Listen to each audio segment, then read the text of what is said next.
contenir une fonction fn, périmètre, fn, fn cercle, en fait, qui va contenir un ensemble de méthodes ou d'opérations qu'on peut effectuer sur ce cercle-là. Donc, c'est un peu à ça que c'est les traits. Et ici, là, vous pouvez voir une démonstration. Ici, vous pouvez voir le code. On déclare d'abord une structure.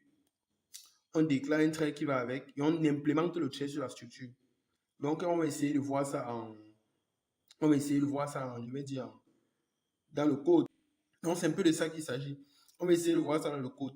Ça veut dire que si on descend ici en bas,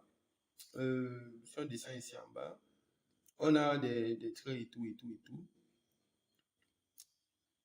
Donc, c'est un concept assez, je vais dire, assez technique aussi. Donc, il y a beaucoup de... Voilà, on est sur cette partie-ci. Ici, là, vous pouvez voir, voici un trait générique, une fonction générique. Ça veut dire que quoi? On ne parle pas de trait sans parler de programmation générique. Donc, ce sont deux concepts qui partent ensemble en Rust. Ici, là, dans le module dit ce qui est type générique de trait et tout. Vous avez d'abord le premier module qui est type générique.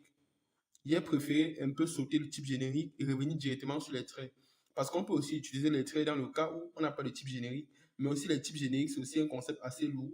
Donc, je ne voudrais pas que vous mettiez cela dans votre formation dès maintenant. Donc, on va vite voir, ou bien je sais qu'on va vite comprendre une implémentation de traits. On va ouvrir un projet ici.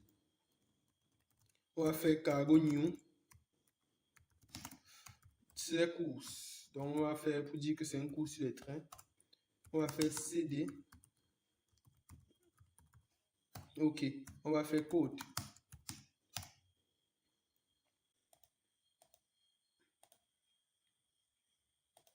Donc ici, là, nous sommes déjà dans notre projet. On va d'abord compiler. Ça sera facile. Cargo run. Ok, ça compile normalement. On va maintenant rentrer ici, on va définir un trait. Donc, comme je vous